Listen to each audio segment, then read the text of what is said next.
Welcome to the One NFP Financials and Financials Lite training on user-defined row layouts. Let's click Administration and Row Layouts to get started. When you define your row layout, you must include one or more account numbers, telling the software where to find the transactions to be included on that row. Let's open up the Expense Detail row layout to take a look and walk through the options. This is a very basic report. Each line represents a specific account, and we're defining which account on the line. Now let's walk through the layout. The line number determines the order that the row appears in the final report. When I create row layouts, I usually number them by the hundreds so that I can insert easily. Row number is a reference. You can use it in calculations. In this example, we're using the account number, but we could easily call this first line expenses for the expenses line. Or this second line could be salaries.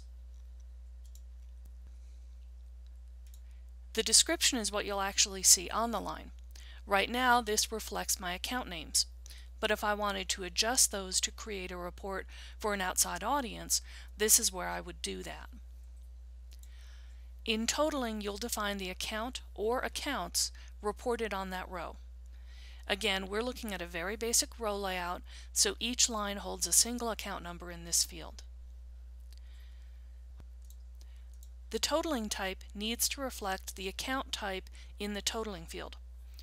Or if you have a range of accounts that includes both posting and totaling accounts, you'll generally select posting account here. There are other options that you'll use as well, including formula, underline, and double underline. Set base for percentage is an advanced feature, and we won't try and cover that in this training. With the New Page checkbox, you can insert a page break in the flat versions of the report. In other words, when you push the report out to PDF, Excel, or Word. There may be times when you want to define a row that you're going to use in a formula, but you don't actually want that row to appear in the final report. The Show column gives you that option. You can also put some rules around when the row will appear and make it conditional.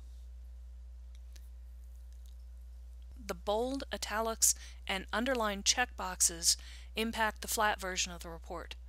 The analysis view of the row layout won't reflect these formatting options. Show opposite sign is very helpful, especially with reports to external audiences. Accounting staff will understand that revenue will be reported as a negative number and expenses as a positive number, but with this setting you can reverse that in a report.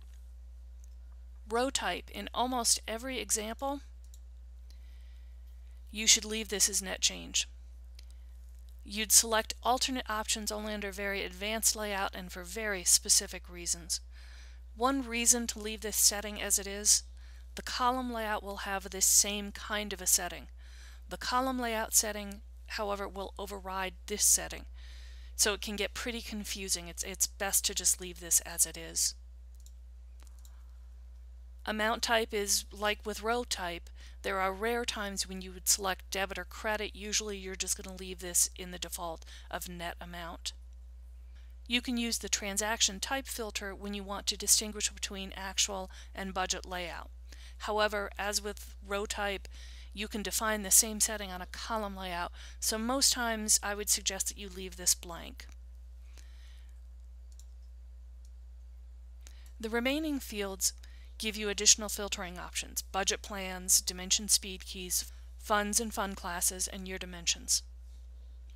Let's go ahead and close this and open up a slightly more complicated row layout. So with this row layout, I'm going to report my fund balances. Let's walk through the fields again.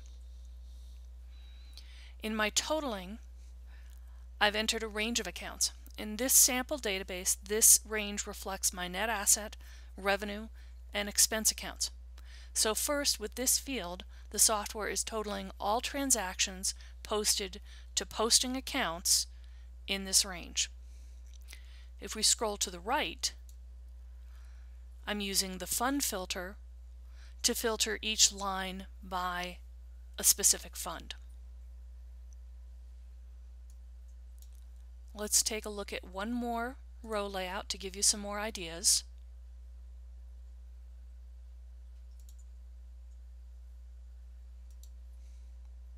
So let's walk through this layout. This first line, I'm pulling some revenue off of a couple of totaling accounts. This next line, I'm changing the signage on. I'm pulling from a totaling account and some posting accounts. Down here, I'm totaling lines 20 to line 60. And then in line 80, I'm adding line 11 to line 70. So just that gives you some ideas of some of the things you can do with the formulas. You can get more complicated. You can do percentages if you would choose. I would suggest your next steps to creating your row layouts is to start getting in there and trying and experimenting, and also please refer to the online help. There's more details on some of the different options for formulas available there. Thank you very much.